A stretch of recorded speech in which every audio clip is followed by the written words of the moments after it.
¿Qué hace el sector minero para ser más transparente? Hemos aprendido con el tiempo que tenemos que dar más información.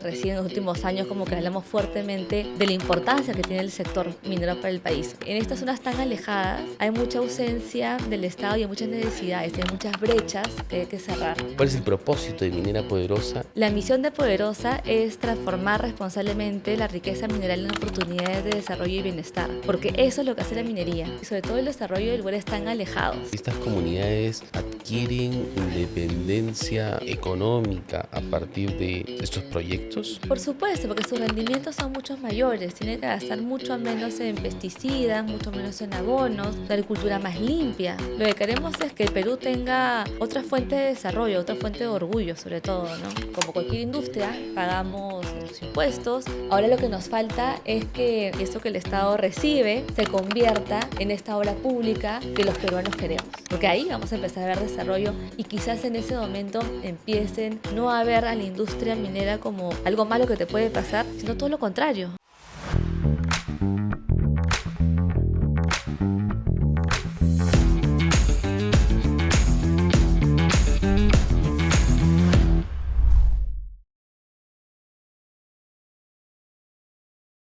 Hola, bienvenidos. Estamos en una nueva edición de Nura en Cubo y hoy vamos a entrar a un sector duro, pero que genera muchísimo impacto e impacto positivo en el país, no solo a nivel de recursos, sino también de alcance a comunidades y transformación de vidas. Es el sector minero y nos acompaña hoy día Jimena Sologuren, que es subgerenta de responsabilidad social y comunicaciones de Minera Poderosa. ¿Cómo estás, Jimena?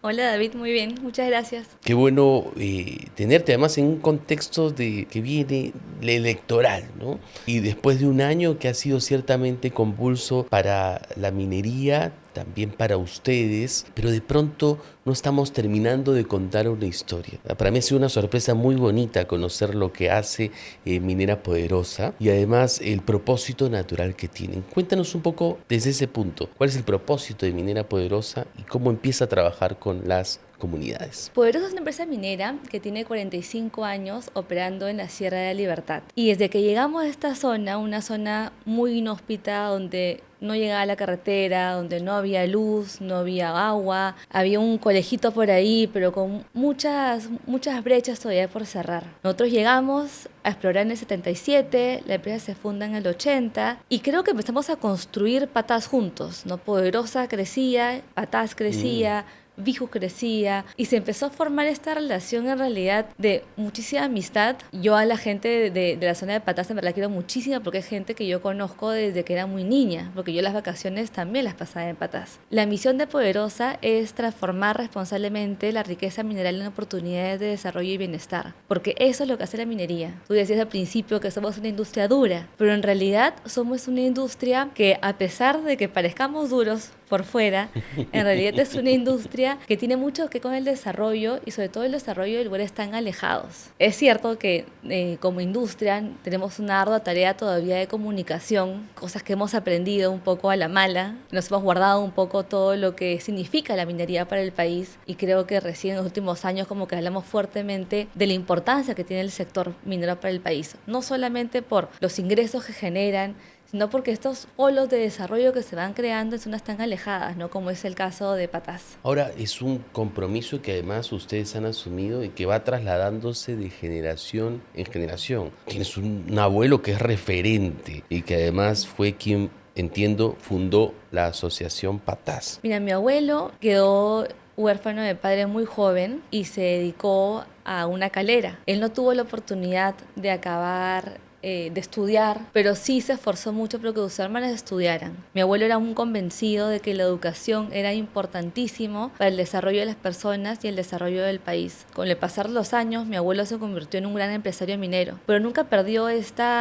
espíritu de generar desarrollo y progreso a través de la minería, porque es lo que él estaba convencido de que era la minería, era una palanca para generar desarrollo y progreso. Y así nos lo transmitió en la fundación de Poderosa, él funda Poderosa en el 80 y es la forma que venimos trabajando. Asociación Patás se funda años después. Asociación Patás tiene ahora 19 años de operación. Mi abuelo aún estaba con vida, de hecho, y lo que hacemos con Asociación Patás, que es la ONG de Poderosa, es poder hacer que sean mucho más eficientes los proyectos de desarrollo territorial que veníamos desarrollando como Poderosa, ¿no? Antes lo hacíamos a través del área de relaciones comunitarias, pero esta salida Asociación Patás en realidad te permite como que profesionalizar el aporte al desarrollo, si se quiere decir de una manera, ¿no? Y allí he visto líneas que van por un lado por la forestación, que después abre oportunidades también a través de la innovación agrícola. ¿Cómo fueron transitando en esta relación con las comunidades? Mira, nosotros apostamos por la reforestación desde el día uno. Y del día uno porque mi tío abuelo, el hermano de mi abuelo, mi tío Agustín, era ingeniero agrónomo. Le encantaba el tema de la reforestación, el tema de la agricultura. Esta pasión por agricultura, minería, un poco viene por ejemplo, de mi abuelo y de mi tío abuelo. Empezamos a reforestar desde el inicio de la operación y nunca dejamos de hacerlo, ¿no? En un principio era madera para sostenimiento, después era madera para aprovechamiento de las comunidades. Y ahora lo último que estamos haciendo es un desarrollo de hongos que crecen en simbiosis con los pinos que hemos forestado ya hace muchísimos años en la zona de Chugay. Y en verdad es un aprendizaje bonito, porque además esto viene de conocer a un emprendedor social, a César Guamán, que es de Simbiosis. Yo conocí a César Guamán justo antes de pandemia, en 2019, en un Perumín. Él fue ganador de Perumín Inspira. Y nos hablaba de esta magnífica simbiosis que había entre los hongos y los pinos. Decía, oye, pero a ver, los mineros forestamos un montón, ¿no? ¿Por qué nunca hemos visto esa oportunidad? Llevamos a César a Chugay, él fue y efectivamente habían hongos que crecen naturalmente. Pues estaban allí. Estaban ahí, No estaban siendo aprovechados debidamente, pero vamos, había una oportunidad clarísima. Una gran oportunidad. Al toque dijimos ya, ¿qué hacemos? Había que instalar secadores, que en realidad no es nada del otro mundo, son espacios cerrados, con plásticos para que se puedan secar los hongos. César nos ayudó con todo el conocimiento, nosotros pusimos un poco la inversión, pero hoy día ya los hongos de Chugay son exportados, tienen un mercado fuera a través de Simbiosis, tienen un mercado local y se consumen también en el mismo Chugay porque los hongos también son fuentes de nutrición para las familias de la zona, ¿no? Es un negocio que genera trabajo para muchas mujeres y muchas familias de la zona de Chugay. Que se cuide por entonces con los hongos de Chugay, ¿no? De Chugay. La verdad que son hongos de muy buena calidad. Yo creo que, mira, lo bonito de la minería es el que te permite estar atento, ¿no? Atento a cuáles son esas oportunidades de desarrollo que hay y además como no competimos unos con otros, las buenas ideas se copian. Entonces, claro, llega César, había por coño, bueno, o sea, algo tiene que haber acá, ¿no? Ahora, también he escuchado, en realidad he tenido el gusto de conocer la papa poderosa. Pues es un nombre, ¿no? Es un nombre además real.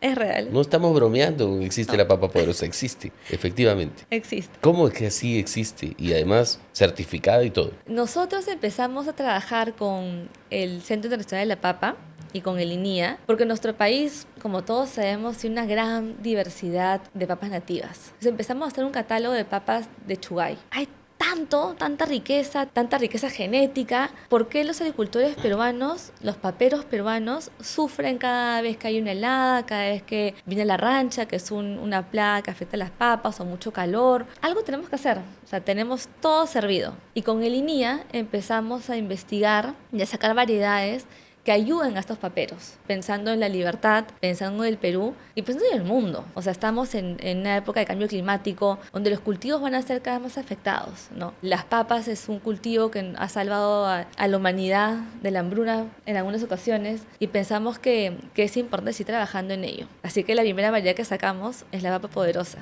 que es una papa que es resistente a la rancha. Pero después hemos sacado una resistente al calor, otra a las heladas, papas biofortificadas, ahora también papas que sean ideales para frituras. O sea, nuestro país, bendecido con estas variedades, no puede ser que importamos papas para freírlas, no. Entonces, nosotros lo que queremos con toda esta investigación y la oportunidad que tenemos de trabajar con el INIA, que realmente son los expertos en el tema, y trabajar con el Centro Internacional de la Papa y hacer esta suma de esfuerzos, lo que queremos es que que el Perú tenga otra fuente de desarrollo, otra fuente de orgullo sobre todo, ¿no? Y de alguna manera estos productores y estas comunidades adquieren una suerte de independencia económica a partir de estos proyectos. Por supuesto, porque sus rendimientos son muchos mayores, tiene que gastar mucho menos en pesticidas, mucho menos en abonos, la agricultura más limpia. Además también hacemos como que otro desarrollo de mercado, que es el desarrollo del mercado de la semilla de papa. Lamentablemente lo que ha venido pasando por muchos años es que, claro, el agricultor vende lo que ve mejor, no consume lo medianito y siembra lo que no lo quieren para consumo. Entonces la genética de las semillas ha venido deteriorándose y por eso los rendimientos son menores. ¿Qué buscamos nosotros? Que haya mayor disponibilidad de papas que estén certificadas como semilla de papa. No hay una certificación para semilla de papa. Es una papa de una altísima calidad genética que incluso es más cara que la papa de consumo. Y buscamos que haya un mercado que permita que nuestros agricultores tengan mayor acceso a una semilla de papa de calidad. Yo he querido comenzar con este tipo de historias porque me parece que son súper ricas y que están siendo poco conocidas. Pero también tu gestión abarca la sostenibilidad de la propia compañía. Y ahí hay retos en el sector que son transversales a cualquier empresa minera vinculados a la energía, ¿no? A una transición energética o hacia energías limpias. ¿Cómo está trabajando hoy Poderosa en ese proceso? Estamos en una zona tan alejada y con carreteras tan complicadas que nuestra primera opción siempre fue el desarrollo de energías limpias. Si le apostamos por hidroeléctricas, termas solares, duchas solares, ese tipo de cosas porque realmente transportar petróleo es caro, es complicado, es difícil. Con el pasar de los años, estas iniciativas que empezaron un poco con un tema de ahorro, de facilidad, han ido tomando más valor y más fuerza. Tenemos un sistema de baterías que almacena energía, apostamos por energía solar, hidroeléctrica y nuestra meta de ser carbono neutral en 2050. Y eso es como ambicioso, ¿no? Es decir, a ver, yo sé que faltan todavía muchísimos años, pero es un proceso que para una industria significa un reto, un compromiso, un trabajo paulatino, mucha innovación, múltiples aristas de trabajo. Y ahora incluso incluyendo una cadena de valor. ¿Cómo se va trabajando en esos aspectos? Mira, yo creo que tenemos que empezar a ver la sostenibilidad no como un gasto, sino como una inversión que al final te va a hacer más eficiente en el tiempo. Y ese traslado a energía limpia te hace más eficiente. Esta dependencia que tenemos de los transportes, de un insumo que es altamente contaminante si es que hay un derrame, los cuidados que tienes que tener. O sea, si es que tenemos energía limpia en la zona, hay que poder usarla. En nuestra matriz, incluso como país, tiene mucho input, energía limpia también. Somos un país bendecido por energía hidroeléctrica, por energía eólica. Realmente creo que hay que aprender a usarla. Esto no significa cortar de golpe energías que queman petróleo, ¿no? Porque realmente todavía necesitamos como que ese mix. Pero por ahí va la tendencia, ¿no? Energías segura, limpia y con el tiempo más barata. Quería que me expliques también otro tema porque entiendo que ustedes han participado de un estudio de transparencia. Yo no tengo el nivel técnico para entenderlo y la audiencia tampoco, por supuesto, pero creo que es importante también conocer ese tipo de iniciativas de cara a la población en general. ¿Qué hace el sector minero para ser más transparente? Hemos aprendido con el tiempo y con duros golpes también, que tenemos que dar más información. No hemos sabido compartir nuestros problemas y no hemos podido aprender de los problemas de unos y de otros en el mismo sector para poder tener una estrategia más unificada y más eficiente. El problema que ha tenido el sector minero a lo largo de los años, que nos ha llevado a muchos conflictos sociales y a paralizaciones y a pérdidas, viene porque en estas zonas tan alejadas hay mucha ausencia del Estado y hay muchas necesidades, hay muchas brechas que hay que cerrar. Como cualquier industria, pagamos nuestros impuestos, pero estos impuestos no se ven realmente trasladados a obras de carreteras o a colegios o hospitales, que son lo que realmente las personas quieren ver. No quieren sentir que tienen esa atención, cubrir sus necesidades en donde se encuentren.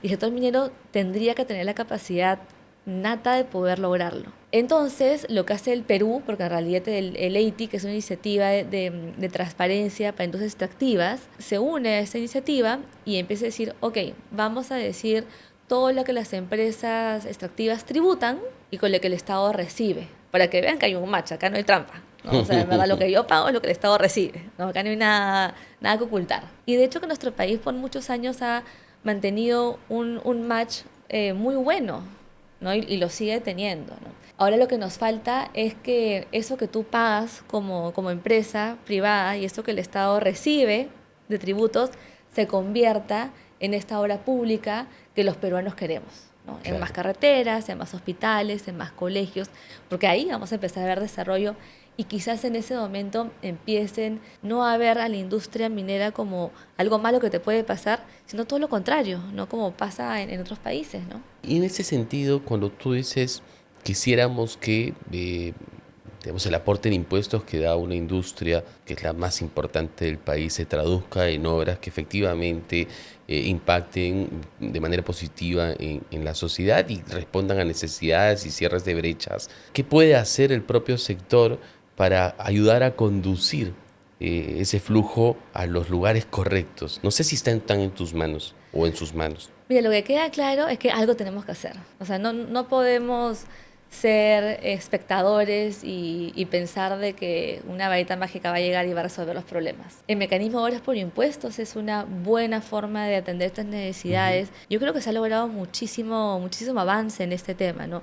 No solamente avance de que hay más empresas que apuestan por este mecanismo, no porque también el Estado ha entendido de que si es que no puede dinamizar el gasto público de manera regular, este mecanismo funciona, ¿no? Entonces se ha abierto a que tú puedas trabajar anemia, que tú puedas hacer mantenimiento a obras. Se ha abierto una gran oportunidad de posibilidades, ¿no? Que justamente buscan de que estos recursos que tú como empresa, en verdad te empresa cualquier sector paga, se transformen en obras que beneficien al ciudadano. Esto no podemos verlo solamente como una tarea de la empresa y el Estado. O sea, acá el ciudadano tiene un rol importantísimo, ¿no? Yo la pregunta que le hago a todo el mundo es, ¿alguna vez has participado en el presupuesto participativo de tu distrito? Y te lo pregunto a ti, y probablemente me digas No, no, que yo no. de ninguna manera, no sé cómo ni siquiera. Exacto, no sabemos cómo, ¿no? Ya no hay curso de cívica en el colegio, no te lo enseñan, ¿no? Ahí, volviendo a Patás, tenemos una experiencia muy bonita. En 2004, por ahí,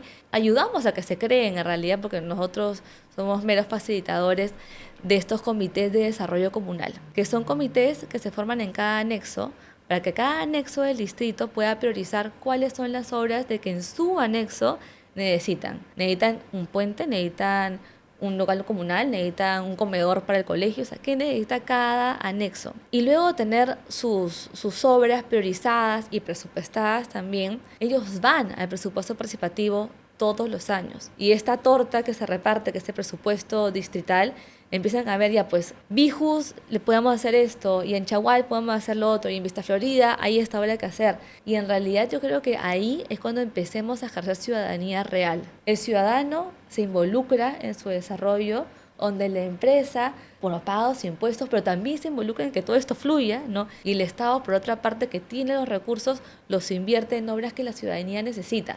Y acá no te estoy hablando de canchas de fútbol ni de monumentos, ¿no? Te estoy Claro. hablando de cerrar brechas reales para gente que necesita cerrar estas brechas. No puedo dejar de preguntarte por una tradición familiar, y además conozco a tu madre y sé quién es, o sea, es una referente. Cuando yo empecé a hacer periodismo económico, hicimos un suplemento bonito en gestión que se llamaba Minera. Ella fue una de las primeras entrevistadas porque era además presidenta de la Sociedad Nacional de Minería, Petróleo y Energía. Hay en las empresas familiares, de alguna manera, para quienes suceden, respeto por el legado que se mezcla también con un peso, ¿no? Porque tú vienes a una generación que viene de una anterior que ha hecho mucho. ¿Cómo gestionas tú, cómo manejas tú de manera personal ese legado y ese peso? Una de las cosas que más orgullosa me siento es justamente este legado minero. Yo cuando estaba en el colegio y empecé en la universidad, la verdad es que no pensé trabajar en el sector. No era como que ya pues me gradúo y tengo chamba segura. O sea, la verdad es que no pensé que por ahí iba a ir, ¿ya? Yo lo que quería era apostar por el desarrollo, pero mira, incluso yo, que había vivido en campamentos, que he estado hija de mi abuelo, o sea, que he estado tan cerca de ella, realmente no acababa de entender o de percibir el rol que tiene la minería en el desarrollo concreto de las personas. Claro, Como porque que, si querías orientarte al desarrollo, también allí, sobre todo, tenías sí, un espacio. y aún ahí no lo vi. Y medio que regresé, dije, bueno, ¿qué hago? Hice una maestría, dije, ya, seguí estudiando, para no enfrentar la realidad quizás, pero seguí estudiando. Tuve la oportunidad de ir con un equipo de sociólogas a hacer un estudio de impacto ambiental a una ampliación de refinería en Poderosa. Yo no había regresado en Poderosa, había dejado de ir muchísimos años. Entonces cuando regresé y empecé a ver las cosas y empecé a entrevistar a la gente, era como que, ay, y antes que ir a Poderosa, tú, o sea, ¿cómo era la vida acá, no? No, bueno, acá no había carreteras, acá no había colegio. Ah, entonces hay un gran aporte de la empresa. Y te voy a ser honesta, hay gente que me decía no. Decía, no, pero antes no había y ahora sí hay. Ah, tienes razón, es verdad, ahora sí hay y antes no había.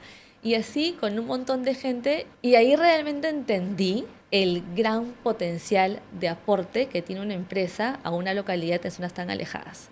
Y ahí fue cuando dije, no, esto es lo que yo quiero hacer. Apalancar el desarrollo a través de la minería. ¿No? Creo que es una gran herramienta y yo creo que finalmente es lo que mi abuelo nos enseñó, ¿no? Había también, en lo que dices, una brecha de comunicación, ¿no? Sí, enorme. No estábamos comunicando adecuadamente. Tu cargo tiene la palabra comunicación y yo que soy comunicador siempre abogo a que defender la comunicación por el valor que aporta. Sí. O sea, ¿cómo vas construyendo también a través de la comunicación? Es cierto, y además pensando en que es simplemente conectar con otras personas. O sea, la comunicación tiene que ver mucho con la conexión, con el generar confianza, con el, no sé, con ese tipo de cosas que deberían ser tan naturales para el ser humano, pero que no necesariamente lo son, ¿no? Y hay que trabajar conscientemente en eso. Y un último punto que también no se nos puede escapar, ha sido un año difícil por la situación que se ha vivido alrededor de Patás. ¿Qué reflexión te deja estas dificultades? Ay, mira, yo creo que como país tenemos que conscientemente empezar a cumplir las reglas. Y lo pongo así de básico. ¿Qué pasaría si es que un día nos levantamos y todo el mundo respeta la luz roja? Si todo el mundo respeta no botar la basura en la calle. Si es que los doctores en los hospitales respetan los turnos que tienen para atender a la gente. Si es que tú le brindas un buen servicio al niño estudiante y el profesor hace la tarea y se capacita. Y si es que los alumnos públicos de repente cumplen con los plazos que tienen que cumplir para que los proyectos se aprueben. Cuando la ilegalidad deje de existir porque apostamos por una formalidad, porque el sistema y la sociedad te lleva a que sean formales. Realmente yo creo que lo que pasa en Patás y lo que pasa con la ilegalidad y el crimen en el que estamos viviendo es el desenlace de que por muchos años no hemos seguido las reglas. Y hemos normalizado el no seguir las reglas. Hemos normalizado el ser informales. Hemos normalizado en que le pagues la coima al policía. O sea, hemos normalizado una serie de actitudes como ciudadanos nuevamente que nos han llevado a un extremo donde reina el más fuerte, ¿no? El más agresivo, el más poderoso para mal, ¿no? Y yo creo que como sociedad hay mucho trabajo que hacer en empezar a exigirnos de cumplir las reglas. Y nuevamente regreso al tema del ciudadano, ¿no? Lo decías al inicio de la conversación, estamos en un año preelectoral. Tenemos 4 meses para las siguientes elecciones. ¿Por quién vamos a votar? ¿Cómo el sector privado se está involucrando en estas elecciones? ¿Cuál es el aporte que tiene a que las cosas realmente cambien en nuestro país, ¿no? Y nuevamente acá depende de que todos cambiemos. Bueno, el Estado tiene que hacer su rol y tiene que hacer que las normas se cumplan y todo ello, ¿no? Pero realmente es una tarea de todos. Muchas gracias, Jimena. Gracias por, además, la transparencia, por el espacio de reflexión, por la bonita confianza de la conversación. A ti, en verdad. Hemos estado con Jimena Soloburen, que es subgerenta de Responsabilidad Social y Comunicaciones de Minera Poderosa. Ha sido un tremendo gusto conversar con ella por el nivel de transparencia y confianza que nos ha brindado. Así que esperamos que haya sido de su gusto y que nos podamos ver en una siguiente edición de Nura en Cubo. Muchas gracias.